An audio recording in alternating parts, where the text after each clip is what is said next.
Listen.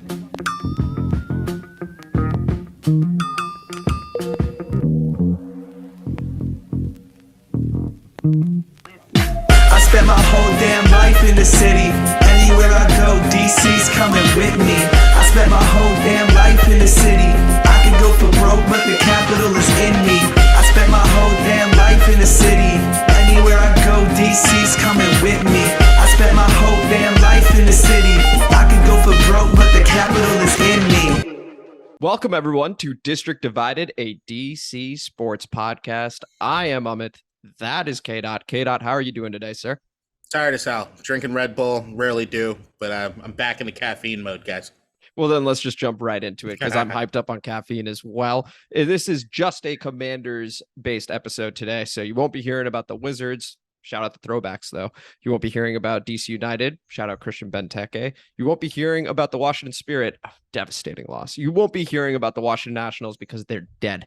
But you will be hearing a lot about the Washington Commanders. Here are the three topics we are going to run through. We are going to run through Jason Wright firing at Scott Abraham, who had a one-on-one interview with Carson Wentz. We're going to begin with that. We're then going to jump into Sam Mills, now ex-defensive line coach, getting fired, and Jeff Zgonina getting promoted to defensive line coach. And then we're going to talk about preseason expectations because, oh yeah, there's a football game tomorrow. So what are we expecting from it? What makes it a success? And then we jump into the comment mailbag and after the pod. As always, let's begin with K-Dot. Scott Abraham, I think News Channel 7, has an interview with Carson Wentz. And he's been having interviews with everybody this whole week, basically. And he's been putting it out on Twitter. And he had a couple questions that were some people didn't like, and some people were like, hey, I thought those were good questions. But basically, he asked Carson, he said, hey, there have been some talks about you being inaccurate during camp. What are your thoughts on that? And then followed up with, hey, Philly didn't want you. Indy didn't want you. Is this your last chance to be a starting quarterback in the NFL?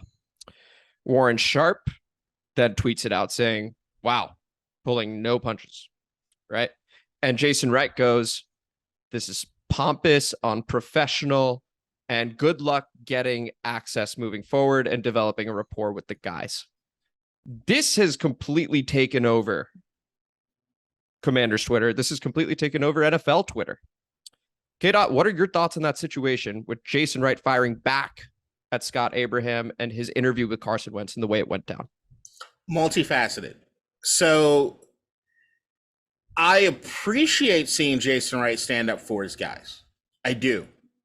I don't like that he is dangling press passes and media access to an organization that has had problems with transparency with the owner going years back, even though I understand the context is a little different because what we're talking about as far as just player access compared to guys in the front office, things like that. But it rubbed me the wrong way, I guess, a little bit. It's just going off my initial reactions. All this goes down this morning, right?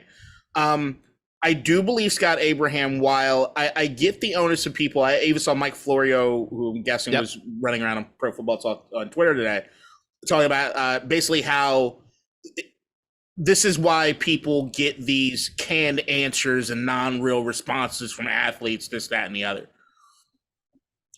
And I get that sentiment, I guess, to a certain degree.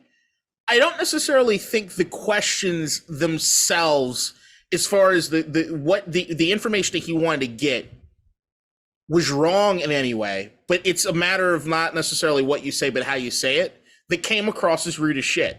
It almost felt as though he was needling to try to get a reaction out of Carson. And that, to me, I didn't love that. Like the whole preface of Indianapolis didn't want you, Philadelphia didn't want you. You can get an answer without doing that and running through. It felt as though like he rehearsed that in the mirror all morning to make sure that he could get that one off. And like that was going to be the question. It was, I'm going to be the hard firing reporter guy. Come on, guys. Like there's a balance there. Come on. This does not make you fucking Walter Cronkite. Like this is not that. Yeah. Well, the thing that was for me, I don't think he realized what backlash he was going to get for this, because earlier in the day, he had a tweet where he said Carson Wentz is looking sharp today. He's hitting everyone with his passes. So I don't think that he was coming at it from a perspective of, oh, can't wait to get him. Can't wait to sharpen the knife here and sort of see how he reacts. No, of course not. I think it was, hey, it's preseason for everybody, K-Dot. I mean, listen, it's not just the players that are going through it. It's also the media. There's been a lot of talk about Carson Wentz. He did have the response to the initial question, which was, hey, listen, I didn't even know about the criticism. So thank you for bringing that up. That was a little thing where I read into it like, okay, well, that also wasn't needed, right? I mean, I think on both sides, this is just one of those situations that was small until Jason Wright blew it up a day before our preseason game. This is the first time we're playing live football against another team for quite some time. And Jason Wright made this a very, very big story. And it wasn't much of one other than the couple Twitter comments here and there going, I think that question was a bit out of line, or I didn't like the way that was asked. That was it. I don't know why he needed to come out the day before a game and say this. What are your thoughts on that? I don't necessarily disagree. I mean, it's a good point as far as this being preseason, local media guy doing his thing. I get it to a certain degree. Look, we know what this is as far as football, as far as any of these sports, and grilling these athletes or expecting any real answers from the athletes. We know we don't really get them. Not in these sort of situations, not in the presses after the games. It's all just this dog and pony show bullshit. That, look, we all wish it was a little bit better, but with the way the media itself works, it's this, like the snake eating its own tail in a certain degree. There's no real way out of it. Like the guys that endear us that are endearing to us, be it like the Marshawn Lynch, even though recently, but the idea of like, I'm not playing, like I'm not doing this game with you, and you get a lot of guys in the media that don't like that. They need you to at least play a little bit of ball with them, right? But then if you are going to be one of these hard charging assholes, which you're, like I said, maybe he's not being that. But no, it doesn't endear you to these guys that want to open up or want to really talk to you on any sort of real level. It's hard pressed to know exactly how it is you go in order to get real responses from these guys. And I think that a lot of people in the media, especially when we're talking about after training camp, it doesn't mean you stop trying, but you got to, come on, you got to know kind of how to deal with people. And I just don't think that he did it the right way. I just think he came across as maybe a little too informal. I don't think he meant it in a malignant sort of tone. I don't think he meant it. Yeah, but it's your job. The same way Carson goes out there and throws 4 interceptions in a game is the same way that I look at Scott Abrams and I'm like, hey, man, you got to do better than that. And like, once again, the Jason Wright thing, like, but this is why we're talking about it, is because Jason Wright did it. Otherwise, we're not even talking about this. And that's where I go to, Jason, like you stay silent all season long. Then you do your stuff in the off season. This was sort of unnecessary to do publicly in this sort of way. Sort of? This was completely unnecessary. It was completely unnecessary. Yeah. Once again, there's that aspect of like this team camaraderie, almost gang life sort of thing where it's like, yo, we rep for our side, any of the outsiders, blah, blah. But then when you look through Twitter and you're seeing which fans are kind of on Jason Wright's side, it's the same sort of toxic fans for the most part. Well, I don't necessarily like it a lot of others. So I want to jump to a point, which is that I think we suddenly see ourselves divided into two camps, and a lot of fans believe that the local media genuinely wants the team to fail. Mm-hmm. Do you subscribe to that belief that certain members of the local media actually do want the team to fail? Absolutely not. Because the people that you hear saying that are the people that can't take any criticism about the team at all. And look, if your local media with the dumpster fire that this franchise has been, you might not like to hear it, but it's being real. I'm not one of those people. Like I always hate the people that are like, it's in the same sort of bucket as those people that say, if you got to criticize America, why don't you just go somewhere else? Fuck you. If you love something, you're going to be real about it. You're going to criticize. You're going to want better from it. And those people that just want to skate by and everything's got to be fucking sunshine and roses all the time.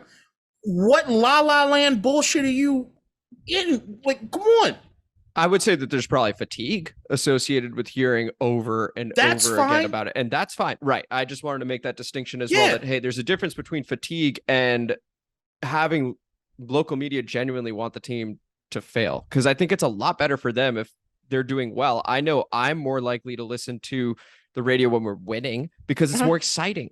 It's not as exciting when we're losing. So I don't think they want to see us lose. Yeah, there are moments where like maybe Grant Paulson has a bit of a clickbaity tweet. They do that. Yes, I actually do think they do that. I think there is some level of clickbait involved, but I don't think they actually want him to fail. Unless it's naturalated, Grant. So I love you, Grant. Or just a pro Kirk Cousins tweet. My Jesus, boy. I love Grant. Love Grant and Danny. Love Grant. But yeah, me too. Goddamn, son. Yeah, I think you're right. There is this level of fatigue. I mean, you look at Washington, especially from a sports media standpoint, there probably is no city in America that's a bigger launch point as far as what you do in the national media as far as sports. You look at that, you look at the run of guys that we've been lucky enough to see in our lifetimes cover our local teams. Like you look at the Pardon the Interruption guys, Tony Kornheiser, Michael Wilbon. You look at Lindsey Zarniak, who then went to the national stage, at least to a certain degree. Much of people might not like her, Britt McHenry, like all these people that have kind of gone through the ranks and then go off to do these amazing things. Mike Jones, Washington Post. Now he does everything in national column. I think, is he still with USA Today or something? I don't know. But a lot, Jason Lockenvora. Like all these guys that have kind of gone through, and then when they hit the national stage and they get asked, oh, hey, you used to work in Washington. What do you think about Washington? Oh, it was a dumpster fire, this, that, and the other. I get that it feels as though we're getting beat up on, but it's all accurate. So there is a certain level of like, hey, save all this defense of this for the players. I get that to a certain degree. Yeah. But the organization, you got to kind of let it rock. And I think that right now you just have people that are ultra sensitive in that realm, and they're ready to just rip the head off of anybody that even forms any form of criticism. Jason Wright, I'm not entirely sure why this was the hill he needed to come out on and speak this harshly on. But once again, the thing that bothered me the most is dangling media access to press that you know you're trying to be transparent. And you guys talk about the transparency because you didn't like a question is kind of bullshit. Yeah. And look, Carson handled himself, I thought, great. Yeah, I enjoyed it. I didn't think anything was wrong because I thought he handled it well overall. And that's the thing. It's like, you also gotta like you gotta let these players do that. You gotta let them. They have to be able to navigate that. And so I just wanted to say that, you know, look, Jason Wright's a human being as well, and I think timing sometimes is devoid of logic. He also may be fatigued from hearing all these different things, right? I mean, because they live it. That's their job. That's their life, is to hear this, respond to the media, make sure relations are good, stuff like that. So maybe it was his tipping point as well. I think if he were to sort of whiteboard it, be like, hey, probably doesn't make sense to respond right now, but I think just the fatigue eventually got to him as well. It's getting to everybody. Clearly. But it's the same thing I said, but the same thing I said, sorry, Scott, the same thing I say about Jason. Look, I get that it's an unfair.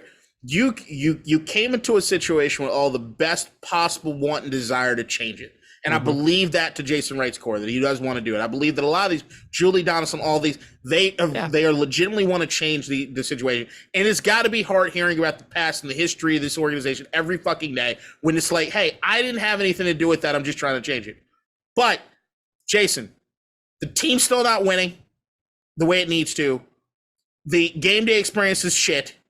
And every time that you show up in the media telling us about X, Y, and Z, it's not necessarily well received, period. And that's just since you've been hired. It's got nothing to do with what's happening in the past.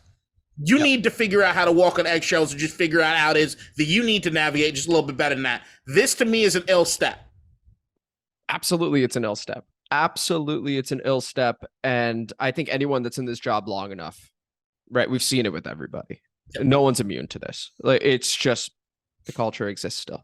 But if you want to be Billy Badass, how about you go off the yacht bitch? How about you let something fly on yacht bitch, Jason? I know he writes some checks. That's the one that takes balls, Jason. Anyway, let's we'll get to yacht bitch in a moment. But who, by the way, did say under oath that we finally have a quarterback. Just wanted to point that out as well. Let's move on to the defensive line. Of all time. He's not very good. Let's move on to the defensive line, where Sam Mills, a long time, not only coach with Ron Rivera, but friend of Ron Rivera, was let go of that position. And he is no longer with the team.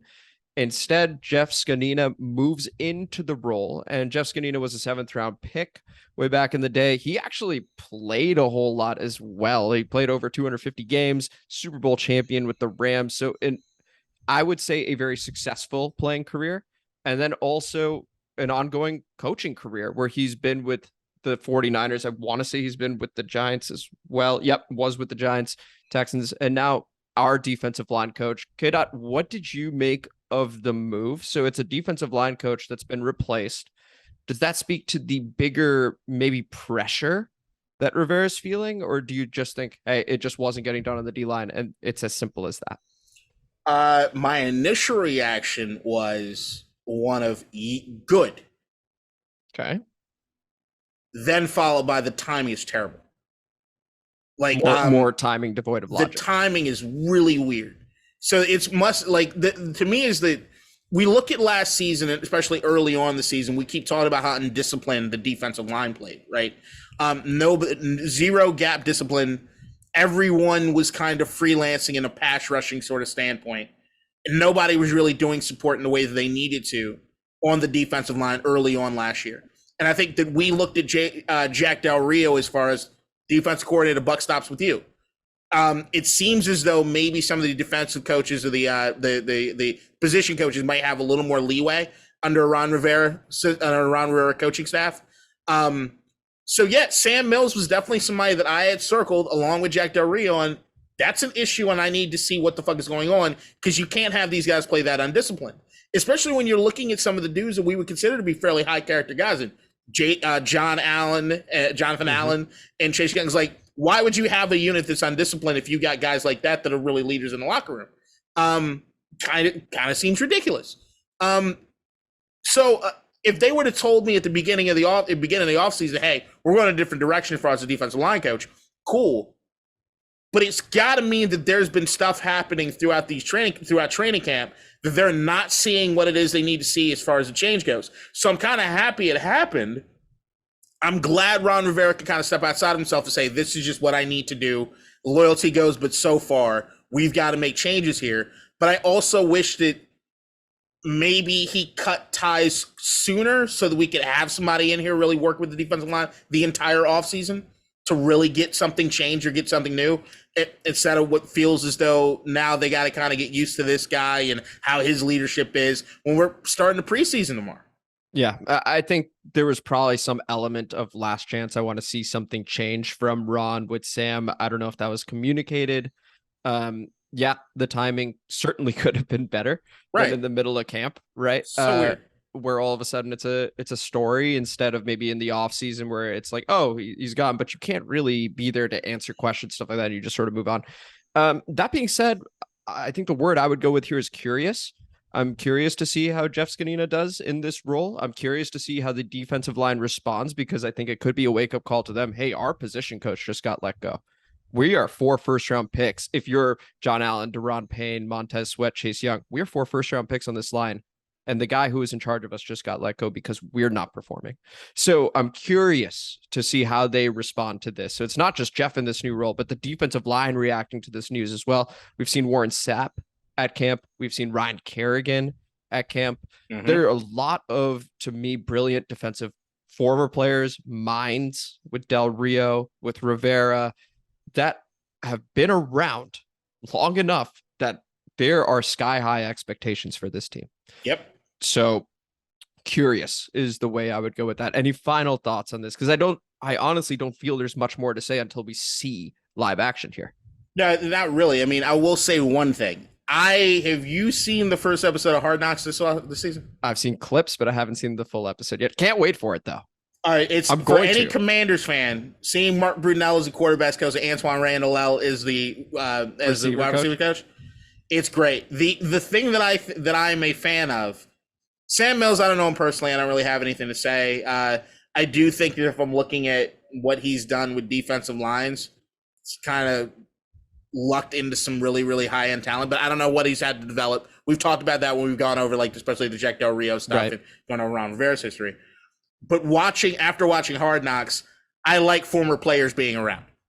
I think especially when we look at the way that this defense went on that run 2 years ago, there was this dog sort of mentality, and they were having fun, right? I don't necessarily get that when I see Sam Mills around the defensive line. I do get it when I hear a clip of Warren Sapp being around the team. I do hear it when I'm butchering his last name, but Jeff, our new guy, Zgonina. There you go. You nailed it. Former player. That's according to the Commanders website. Fair enough. So if they got it wrong, we're all getting it wrong. It's fine. Former player. Warren Sapp still around. Kerrigan still around. I'm digging it. We need somebody to kind of light a fire in these guys. They play at their best when they're playing loose. They're playing fun. They're getting after it. And that's what you kind of need. Now, I'm hopeful that we'll see that energy level increase with this change. Yeah, I'm hopeful as well. And so now let's talk about the game because there is one tomorrow. So we've got the media shitstorm. What else is new? We've got the coaching change. And now we finally have football tomorrow, 1 p.m. NBC Sports Washington. We take on the Carolina Panthers, who they're figuring out their quarterback between Baker Mayfield, Sam Darnold. I suspect it'll be Mayfield. I don't think you trade for him unless he's going to be the guy. But right now they're playing it close to the chest. On our side, this is Carson Wentz's first opportunity in a Commander's uniform to play. It is also Jahan Dotson's first opportunity to play. And a few others that need to prove themselves immediately. What to you, K-Dot, would be success, aside from no injuries? What to you would be success in this game tomorrow in preseason game 1? Carson Wentz having time in the pocket. Good O-line play. Good O-line play, giving Carson Wentz time to look through his progressions, because we know when the clock is ticking and he sometimes has to make that decision, it might be the wrong one, especially if it's going deep. So I want time for Carson to go through his progressions.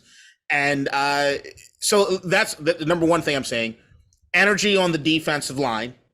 The second thing, bringing off what we talked about there. And how is the linebacker unit look? Can the linebackers are not getting blown up off the field? Mm-hmm. Those things are success for me. I don't care what the final score. I just want to see Carson do well. I want to see what Curtis Samuel can do out there. Just, get away from it clean and give us something positive to talk about. Like, I just want to know that Carson Wentz and the team is looking like they're going in the right direction, and it's not like we're out here looking clueless.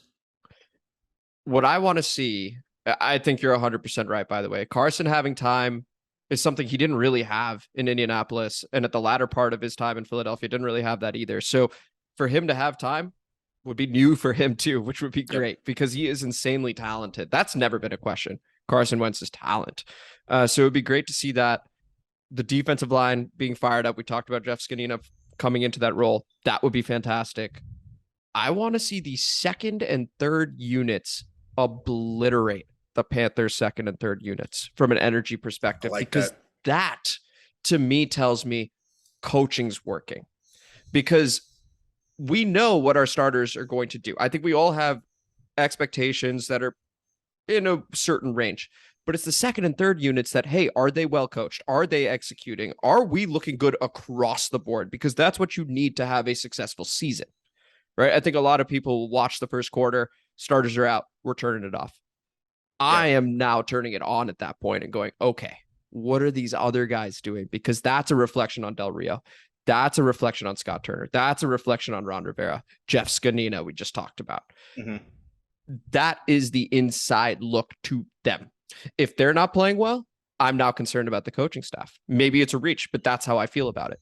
No, I don't think you're wrong at all. I actually think that that's one of the most underrated parts about preseason universally across all teams is how are the second and third teams looking? Are they playing at a high level? Or like, thing is, there have been some times historically that maybe it doesn't matter, but Colt Brennan, or I will always remember Osaka. One of the worst guys. Felt so good. Danny Werflow throwing fucking dimes, and spare your season did not go well. So I mean, but yeah, the energy level, and especially like the certain positions that we know in which they keep talking about the amount of depth that they have. So like defensive line, I don't want to see the defensive line. I want to see them outclassing the second and third units of the defensive line. For us, should be outclassing anything that Carolina's doing. That's what I want to see. If that's supposed to be a position of strength for us depth-wise, right? Yeah, you're right. You're 100% right. And especially on offense, the skills positions, we keep talking about how deep we are at wide receiver. All right. That motherfuckers go out there and ball. Like that's what we need to have. That's what we need to see happen. Same thing with running back. There should be positions in which we're looking at that we're like, hey, we should look good. Not serviceable, good. Good. And right. And that to me, it speaks to how successful the coaching staff is getting, and also looking at next guy up mentality this season, where this is the no excuse season, right? So let's get some shit done. Yeah. I want to, as little as possible over the course of the season, go, we're missing these many guys due to injuries, and use it as an excuse. Right. I want to be able to go, hey, I know everyone's fired up and we're good with the next guy, especially in that linebacker core.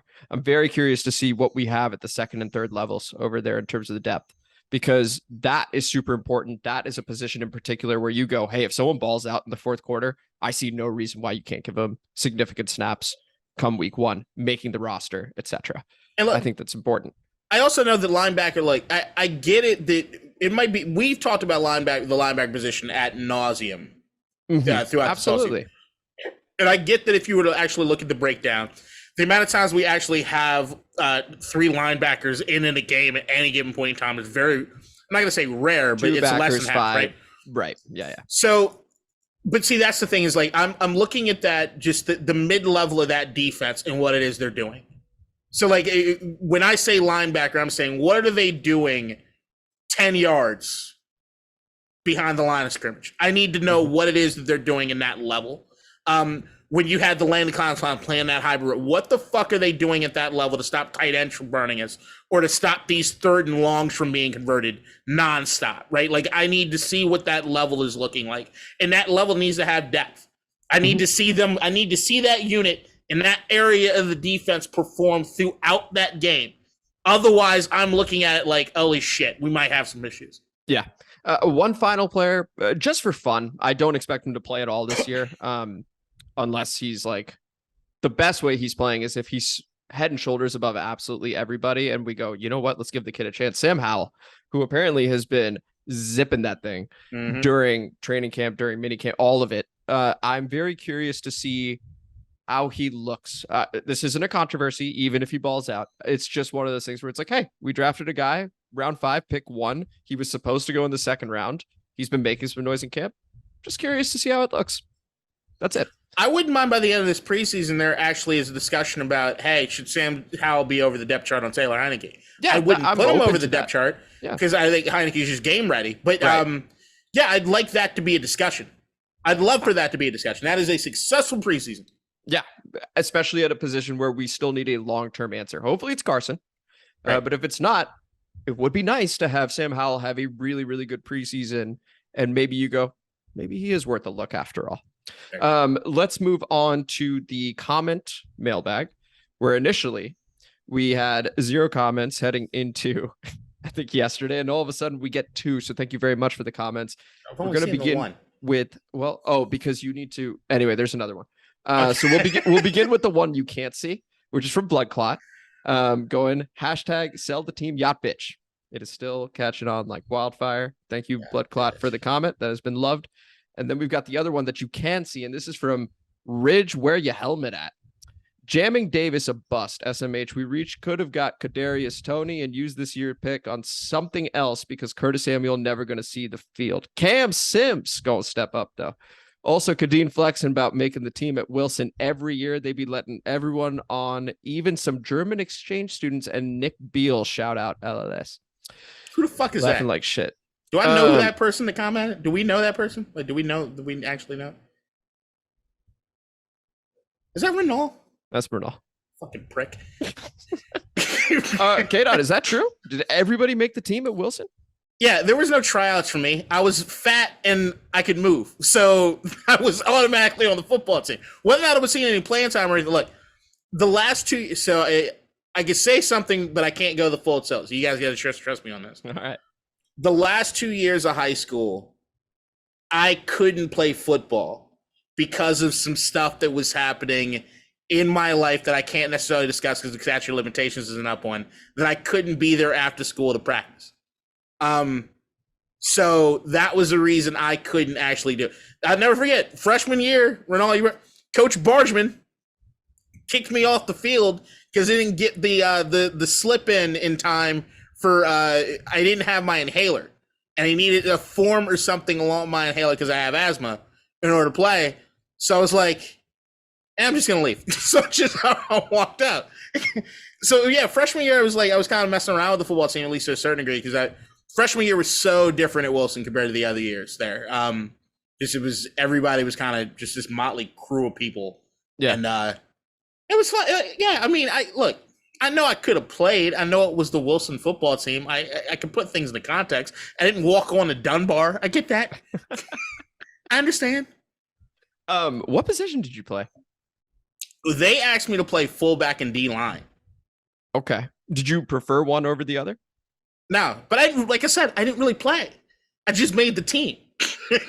So like I guess Murnau or Ridge, where your helmet at, is saying, did you make the team if everyone made it? Technically, but no, is it an impressive feat? Absolutely not. If you want to hear about my biggest football stories, you got to look to the Palisades Thanksgiving games, which are legendary. Oh, legendary. Absolutely. And what we used to do after school with like Eric McLean, Juju, when the black kids used to come over to Palisades to play with the white boys, and what used to happen on the football field out there. There's some stories, man. There's some shit that if we had cameras out there, where you see my fat ass actually vertical, completely laid out like Dennis Rodman in the fucking vote, like knocking. You mean horizontal? Horizontal, sorry. The other one? Yeah, that's horizontal, fine. Parallel to the ground. Yeah, the other one. Yeah, god damn it. Yeah, I can't say. Yeah, I have a lot of those. And like I used to love hitting motherfucker. I still love hitting people. But the thing, and you know, my number one claim to fame for football, I played one-man army at Hardy Middle School on that dirt field. My gosh, that dirt field. If you could hang on that football field during recess at Hardy Middle School, you got your bona fides from me. Dude, that field, you know what? Let's jump into that after the pod. Let's wrap this up. This was District Divided, a DC Sports podcast. Thank you guys so much for listening. If you enjoyed today's podcast, please like it. Please subscribe. Please share it. Please comment. We always appreciate it. We will always read your comment no matter what it says. If it's Amit and K. Suck, we will read it. We will love it anyway. And then we'll talk about it. But thank you guys so much for listening. I'm Amit. That is K. We are on every Friday, 2 p.m. Until then, see you next week. Peace. Let's talk about that Hardy Middle School dirt field. I remember, so you would have been, what, 8th grade when I was in 6th grade? Yeah. So there was always that soccer game going on, which is like, it was World Cup. So you always were going towards the one goal. There were 15 people. You named a country. You had to yell your country as you shot it. And then I guess I had ADD or something. I would literally turn around and then just run a little wheel route for whoever was playing football at that time. And that was it. Like, it was literally, I don't have the ball, I'm getting the other one. And then I would make a play, give it to the QB, run back, continue playing World Cup. Those were the best. I feel like middle school recess, that was the best. So I don't know if you ever played out there with us when we were out there. I don't remember like what year. I felt like we did. I felt like at one point Mr. Pope banned it, what we were doing. So we used to do this. So it would literally, you remember 500? Yeah, of course. So we did 500 without the point scoring.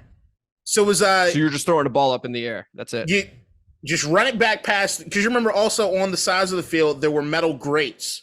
The drainage was on the field itself. I remember I tackled a kid in 6th grade, Robbie, on the metal grate and knocked the wind out of him. I couldn't stand that fucker. I lined it up so perfect, and I body slammed his ass on that fucking. You still think about it? I do. I think about all, like, I loved hitting. My favorite part about hitting somebody is that the when you hear the air leave them. So this is like a meditative experience for you. I love that sound. I fucking love that sound. I get off on that sound. It is so amazing. I love hitting a motherfucker, and it's just when you hear they can't. It's an involuntary. The air just leaves them. But we used to do the jump where they throw the football up into the crowd. There'd be like 20, 30 of us. You get enough. And we'd have tackle, and you'd had to run it back. And also, my grade was we had to do made the NFL, Aurelius Ben.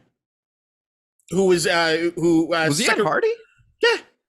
I didn't know that. Okay. Yeah, every day after school, he used to get on the bus and go over to Dunbar to work out. I was going to say he went to Dunbar, right? Yeah, he used to go to Dunbar. Yeah. Dunbar recruited him out of 6th grade. He used to damn, I didn't know that. I also he used to hop on the bus and go. He used to hop on the G2, go across town and train at Dunbar after school every day. And look, when Regis used to play with us, it was like that's when you knew. Oh, he's like really good. So he was, yeah, he used to do shit out there that was like, it was insane. But they used to throw it back and there was one time Howard Brown tackled me. And I remember, I had the ball gets thrown up and they had the soccer goals at the end of the field. Yep. We still played around the soccer goals. Of course. And I caught the ball and like I stiff armed one person and I remember getting smacked. And I remember opening my eyes and everybody's looking around me with this like shocked look. And I'm like, what the fuck? And I'm like, bro, get up and look. I was this far away from cracking my head on the bottom bar of the soccer. Oh my gosh. So you were literally laying right there. I was close. Right there. If it was like 2 centimeters, I would have cracked my head open on that metal pole. So it was dangerous shit. Not to mention, you remember that it was like gravel over concrete. It was dirt over concrete. It was the hardest fucking field. There was no give to that field. None. It was no give to that field. And yeah, we used to like coming out of recess and everybody just had fucking dirt like all over. Oh yeah, fucking awesome. I remember that. So awesome. It was. But yeah, it was the best. It was the best. It was awesome. But they used to. I do remember Mr. Pope, who's like my uncle, started cracking down. Shout out Pope. They started cracking down because it was getting a little gnarly out there. It was getting really, really gnarly out there. Yeah, no, absolutely it was. But that's also what made it special, right? I think everyone enjoyed it for that reason. It was just like, hey, literally anything goes at this playground. It was really cool. I mean, shout out the teachers that had to try and contain that because that had to have been an impossible task. Like that had to be so stressful if they cared, and they did. Because I remember just they were like, please don't do this. We're just like, I mean, what are you gonna do? But seriously, I lose interest in football if it's not tackles. So I'm not a 2-hand touch guy, I'm not a wrap-up guy. But I also know why that is because I'm usually one of the bigger guys on the field, so it's really hard for anybody to tackle me. Which is why you asked me, like, at Wilson, what would I prefer to play? I would have absolutely preferred to play fullback. And the reason being is that you talk to anybody that ever tried to tackle me, it was a hard fucking chore. I'm short and really sorry, and my legs are huge. And that was where there was sometimes even like, and I know I'm not really comparing the Thanksgiving games, that's like small potatoes compared to some of the other shit. Right. But there were literally sometimes I wouldn't even jog. I'd walk. I'd ball up one fist like this, have the ball in my other hand, and just knock motherfuckers off me as I'm walking down the field. But also, I was thinking more about it when you said you'd rather play fullback. It's also because Wilson ran the ball a ton. Because while y'all were at school, Wilson couldn't throw the football for shit. No, it was just I don't know who was playing QB, but it was a disaster. Like it was always run, 3rd and 8, run. Like literally coach didn't even try. He was just like, dude, we can't throw. Now Wilson got better years later. Oh yeah. They got a lot better. They played in some turkey bowls. I think they even won 1 or 2. But yeah, no, Wilson was trash when it came to throwing the football for a long time. No, it was always that was the thing. It was like Wilson was known as it was the white school. It was the white high school, and the what were our claims to fame? Baseball against who we had to play the private schools. I mean, baseball and soccer, you guys are good. Yeah, soccer, dude, you guys had an insane team. I remember my junior year, we lost like 10-1 or something like that. And it was an onslaught. Like it could have been worse. Like there were so many good players on that soccer team. I was talking insane. To Devin. I was telling her how you still play soccer. Yeah. And she's like, I think I remember seeing him playing. He was really good. Yeah, well, it didn't show because we were getting smoked out there, dude. I'm glad I made an impression to be like, hey, who's that one guy on School Without Walls who's like, but like we were getting murdered, dude. Like, oh my God. And what crew? Tough. Our crew team was legit. Yeah. But yeah, remember that fucking baseball record for Wilson. What was it? 26 city titles in a row. Is it 26? There are no other fucking public schools that do baseball. Amit. No, hold on. Walls actually had a good team. We actually had a good team. No, I'm serious. Yeah, not better than Wilson. Not better than Eddie Saw in fucking Wilson. No, Eddie Saw was known across the country because of that fucking record Wilson had. Like, we had to go play the private schools because it was like no other real school. And the school at Walls doesn't even count as a real public school. Come on. Come on now. Come on. Of course we did. We were DCIA. We never had our bus show up to pick us up. We had to take the Metro to go to games. Yeah, of course. We all had to take Metro to do shit. That's what I'm saying. So we are a part of it. That's all I'm saying. Yeah, I'm just trying to be included. Look, I wanted to go to Walls. I was supposed to go to Walls until my dad got in an argument picking up my application. You would have fit in perfectly into Walls. My dad went to go pick up my fucking application and got into a screaming match with somebody in the office. And then when he picks me up from school, he's like, so I got the application, but I don't think you're going to want to sign up for this. I was like, why? It kind of embarrassed you and myself. So I was like, all right, Dad, cool. So there's only 3, like Dunbar was my neighborhood school. Mm-hmm. I got into Wilson. I got into Duke Ellington. And there you go. Yeah, I had to give a monologue. And that was fucking terrifying. And I got into Banneker. Okay. That's legit. But then you ultimately decided on Wilson. Now, was it one of those things where, like, I know a lot of people went to Wilson because their friends went to Wilson. So it was like, that's part of your criteria. I feel like when you're that age. That had nothing to do with my decision. What I didn't give a with your decision? Fuck.